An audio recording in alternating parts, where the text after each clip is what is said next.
Yeah, and what I was going to mention was related to what Tim had mentioned and about the transparency.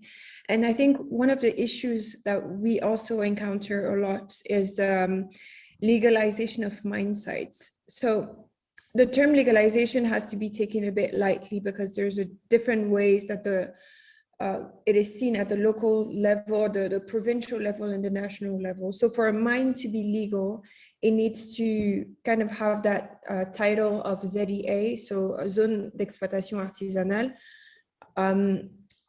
given by the National Ministry of Mines. But a lot of mines, artisanal mine sites in Kolwezi, do not have the national recognition, but do have the provincial one, because a lot of the ZEAs given at the national level to the cooperatives do not necessarily have the minerals on those sites. You know, they're geologically, given or geographically given to cooperatives, but, no studies has been done on the geology of those sites. So which pushes the cooperative not to want to work on those, well-defined ZEAs. So I believe that if there was more transparency on exactly, where are the ZEAs, what are the information that the government has on those, the geological information that they have on those sites, it would really help into, formalizing a bit more that sector. So, but it is true now that, let's say the formalization, not the formalization, but putting online all those information, it's something that has not yet been done.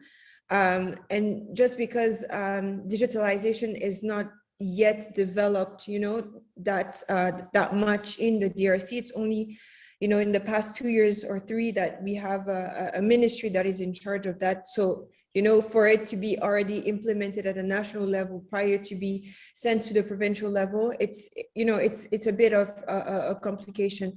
But it is important really to kind of think of a way to really share the information from to the local population, or to have a better communication even within the government on the legalization of those mine sites. So I really believe what you were mentioning about the transparency and the sharing of information, the accessibility of those information is very key. And if we're able to reach that level, there's a lot of things that would be able to change, for the ASM sector.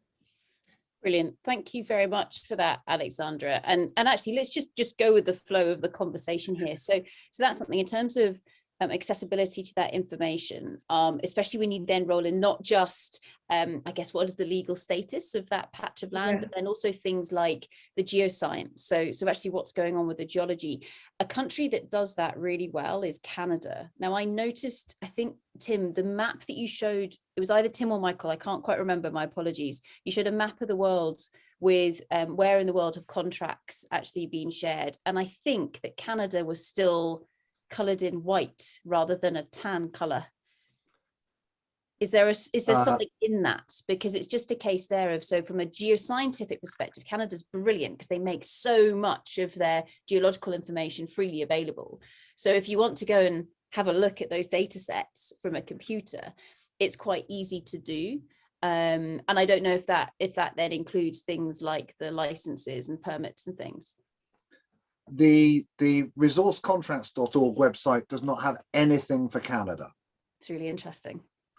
So it's an interesting way. It's not actually a jurisdiction that Michael and I have done anything on. We've done work on Latin America and the Caribbean. I can tell you that the resourcecontracts.org website has the grand sum total of 2 documents for the United States of America, and nothing for Canada, which is quite interesting. So it's not, the divide between countries where there is existing transparency and where there isn't does not fall along developed and developing countries. It doesn't fall along countries with significant extractive sectors or less significant, or even along lines of jurisdictions with a long history of extractive activities and being newer. I think, sort of coming back to the previous comment, I think that context is really important. And context is really important at both ends of that kind of transparency type chain. So it's really important when it comes to understanding what and how do you make things like, whether it's contracts or whether it's beneficial ownership or whatever it might be, that kind of, or tax numbers, whatever it might be that you're trying to kind of instill transparency. Context is really important at the start of that kind of information chain, if you like, because the challenges around, you know, whether information is available electronically or digitally, or whether actually it's a room full of paper, can be a huge challenge. Whether or not a country has a federal system where there is a lot of autonomy within particular regions of a country to potentially issue or amend licenses or collect taxes or enforce environmental standards or whatever it might be, means that actually maybe some kind of centralized transparency becomes really difficult, because the owners of some of that information are regional governments, and therefore getting buy-in is that much harder. So there are kind of challenges contextually at the beginning of that chain, but there are also then challenges at the end of that chain, which is how do you move from having thousands and thousands of documents online to something which is accessible to communities that are maybe a long way away from the capital, maybe rely on getting their information about ESG type topics to do with things in their community from social media, from very kind of tightly packaged bits of information. You know, you're not going to look at 190 pages of the license between Total and the government of Mexico, which that, you know, on your mobile phone. But there are ways in which you can communicate actually what are contracts with extractives companies about, what do they say, what do they do, and what do they mean for you as communities, in ways that do work for people in those environments and those communities. Because, you know, so I think there are challenges that at both ends of that. There's a challenge in getting this kind of information. There's also a challenge in communicating it in such a way that works with communities who are most interested in it. Great, thanks very much for that, Tim. Tim, do you have any other just comments in general, having sat here and listened to the variety of talks and sharing this morning, and then I'll go to Michael. Well, funnily enough, that was the one I was going to make, and you led into it beautifully, which is what I was going to say is that actually, you know, that what I think we've heard in a lot of situations here is that the context is really important. Whether the context is the distinction between, you know, ASM operations and sort of larger operations which sit within a much tighter governance framework, or whether it is you know, the different initiatives around transparency and governance, whether it's, you know, what EITI is or isn't doing and how that. So I think that's kind of the one that's come to me throughout, has been the importance of all of these things of context. Fantastic. Thank you very much, Tim. Michael, any comments from yourself? First of all, I'd like to pick up on why Canada might be a white spot on that map. It may be for very good reasons, that it's all online anyway, and the organisation behind resourcecontracts.org is a civil society organisation. I know they prioritised which countries they focused on, and Canada probably isn't, for the best reasons. Canada isn't worth the effort, as it were, and it's all online anyway. Maybe, you know, you could say they should have provided a link saying if you're interested in Canada, here's where you can find everything online. Possibly similar with countries, maybe not the US, but for example, the UK, a lot of the license documents and everything is accessible online. Doesn't help if you don't have access, digital access, but anyway, we'll park that. One of the points I wanted to kind of pick up on and expand on one of the points in the chat about, I think Pauline made it about kind of responding to historic injustices and sorting those out.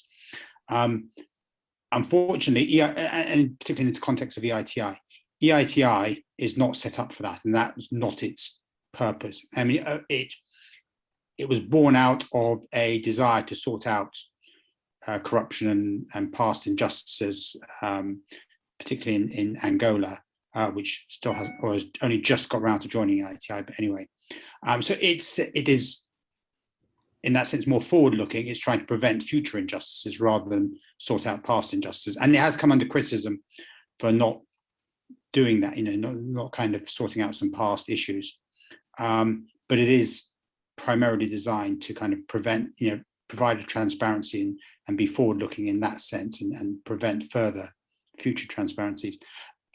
One of the issues with that, though, is that it often comes down to budgets, and if anybody's got some good solutions for this and knows foundations or otherwise with deep pockets, often there is an imbalance between the work EITI is trying to do, if you like, the scale of the problem it's trying to tackle, and the resources, both financial and otherwise, that it puts to the problem. So, we've all seen the issues, we've all seen the numbers where, they're saying X million, even X billion is lost due to corruption or to transfer pricing or whatever it is. And EITI budgets generally don't tend to go above the tens of thousands, maybe into the hundreds of thousands. And when you're trying to tackle issues on that scale and even more substantial, it's just, there is just an imbalance there. And EITI itself and others have not really ever found a solution to that. And obviously, then it's also a matter of time as well. So that's what I would. That's my comments for the moment. So there's only so much capacity, I guess, with regards to all of that as well. So, if I may, Alexandra, if I come back to yourself and say, okay, so with regards to improving, I guess, the transparency and the quality of life that's lived by everybody who's got something to do with cobalt. There are lots of people who are actively seeking to not buy their cobalt from the DRC. And so therefore saying, okay, if we can source the cobalt from somewhere other than the DRC, then we get extra bonus marks with regards to our sustainability criteria or whatever. And that's all fantastic. Now, of course, on the flip side of that is if the world moves away from the DRC, then that wealth that comes with it doesn't then get sparked and can't be distributed. Do you have, what are your comments with regards to that? I think there are studies done every day on, making batteries without cobalt and this on and so forth. It's true, but as I said, 70% is a lot. It really is a lot coming from the DRC. And it is a system that is already in place. There are companies already in place here. And there's a lot of investments that has been done by those major companies. So would they just pack up everything and leave the DRC in a matter of a year or two? I do not believe so. But like I said, the ASM, I don't know how many of you have been to Kolwezi before, but Kolwezi is linked to mining. Everything in Kolwezi, you flying into Kolwezi, you already see those mines. So it is true a source of income, but it is also a way of life. These people have been mining for so many years, and it is really part of their way of life. So I don't think it's going to happen anytime soon that people, like companies, completely stop sourcing from DRC. But as I mentioned before, it's not.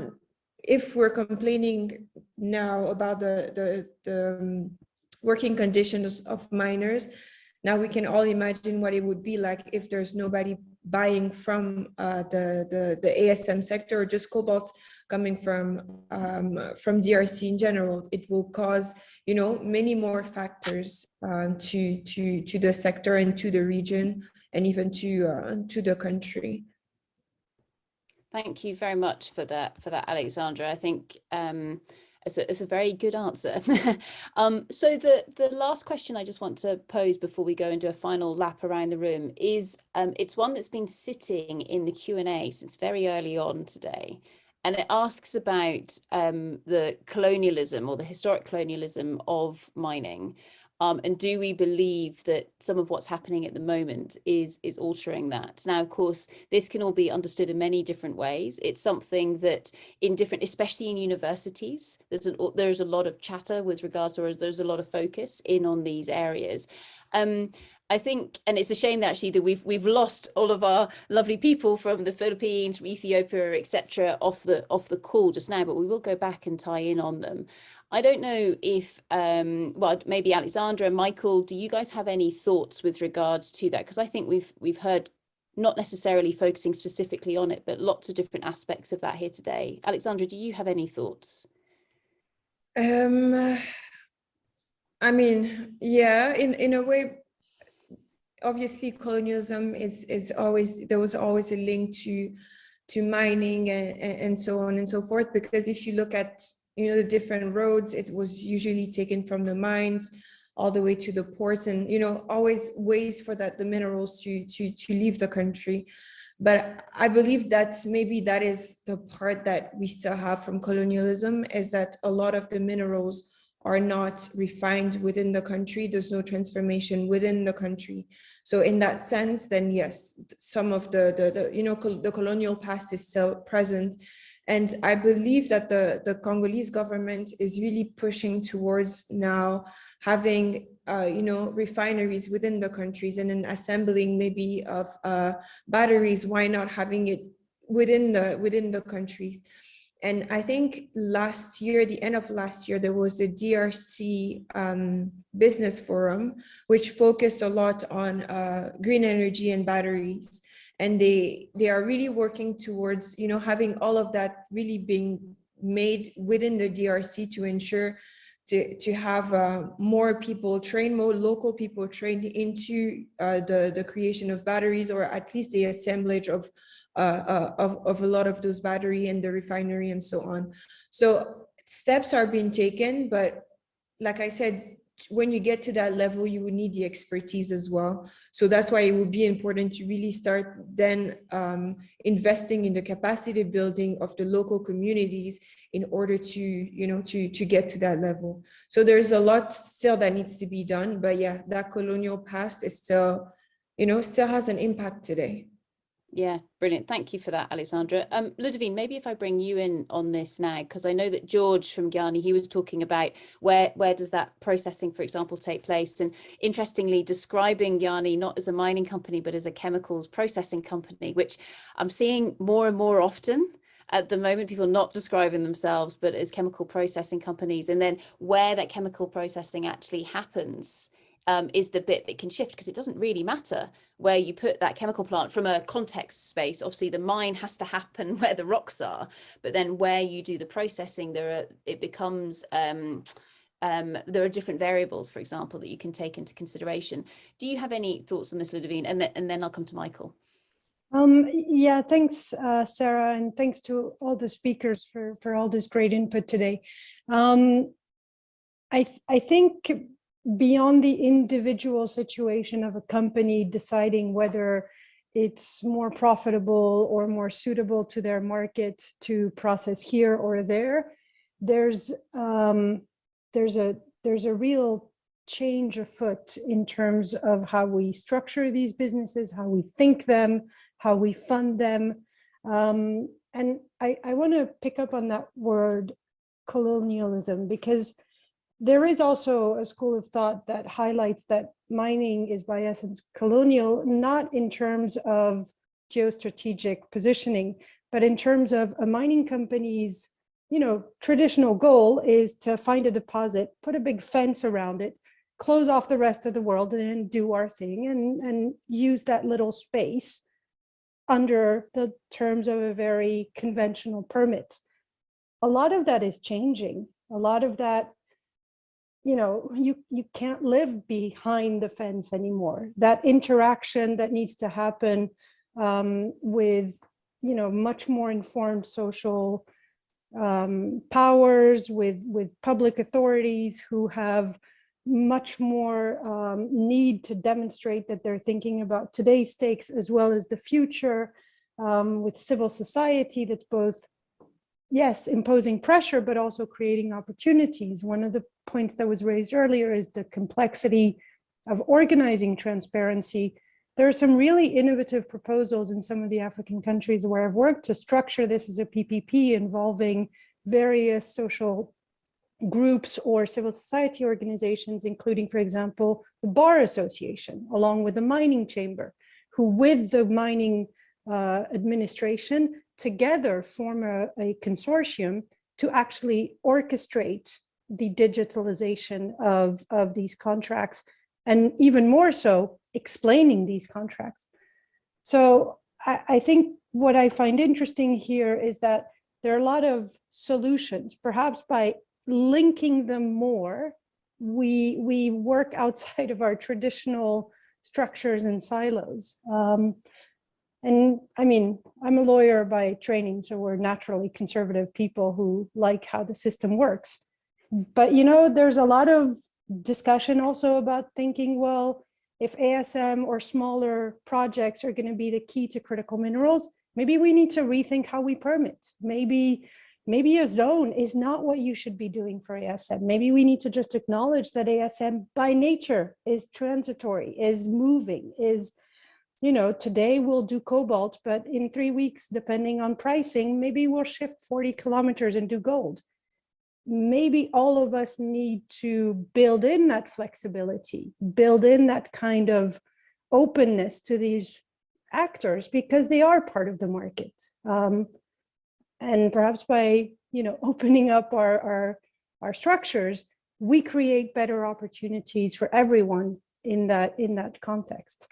So this is me being a bit of a revolutionary today, but I'm sure there's lots of different aspects that can feed into this. Awesome. Thanks very much for that, Ludovine. I think that, yeah, as soon as you assume you know something, then challenge it, because actually there's probably a different way of doing it, for example. Michael, do you have any thoughts? On the colonial question, not a huge area of expertise, but I mean, obviously it still has an impact in the sense that a lot of the, Alexandra's already alluded to this, but a lot of the power structures, the commercial structures, financing, and so forth, export, are all kind of laid down on patterns or on models set up during colonial period, and haven't really been challenged ever since. They've just been kind of add on to. I think there's also a danger that, obviously, as Ludovine's just pointed out, kind of them just being replicated, and you see that in this day and age with kind of more modern investors. China is the obvious one, but there are others who kind of, it's not called colonialism, but it has a lot of the same features and elements to it. And so there is a danger that countries just kind of repeat, if you like, some of the mistakes of the past, and not mistakes, but it's a model that's worked for decades, if not longer. So kind of, as Ludovine's point, why change it? But in a lot of cases, it does need change. That's all I would say on that point. Fantastic. Thank you very much, Michael. So then, just in closing, if we just go around our room just one more time, just any final words of wisdom that you want to leave everybody with before I wrap up the session and tee everybody else up for the next one. So Michael, any final words of wisdom, and then I'll go to Tim. Nothing else from me, but just thank you for the opportunity to speak, and look forward to kind of carrying on the conversation with others outside of this event. Thank you. Brilliant. Thank you very much, Michael. Tim, how about yourself? And then we'll go to Alexandra. Yeah, I'd echo that. I suppose the only other observation is that, and it's one that I frequently have whenever we have our conversations, Sarah, in this or other forums, which is the extent to which there always seems to be an interconnection between all the different topics that we're discussing, even though they may not necessarily appear to be. Once we start discussing, we find that they all overlap each other and interconnect. Yeah, and also where we're talking about the same thing but calling it something different as well. So seeing all of that happen. Awesome. Thanks, Tim. Alexandra, how about yourself? And then I'll go to Ludovine.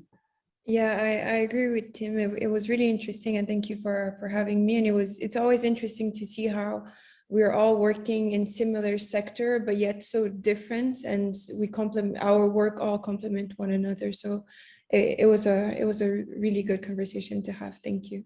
Thank you. Brilliant. Ludovine, how about yourself? And then we'll go to Rose. I'll echo the other speakers in celebrating the diversity of perspectives around this table, and I think it greatly adds to the discussion. I think the main point that strikes me is that we are facing you know, an incredible climate emergency, a sustainability imperative, and of course, a lot of ESG expectations. And yes, that is a plug of the responsible raw materials, you know, vision and tagline. In the face of all of those changes, I think, you know, we need a lot of innovation and forward thinking and outside the box thinking. And I'm delighted to see so much of it happening here at Responsible Raw Materials. Awesome. Thanks, Ludovine. And Rose.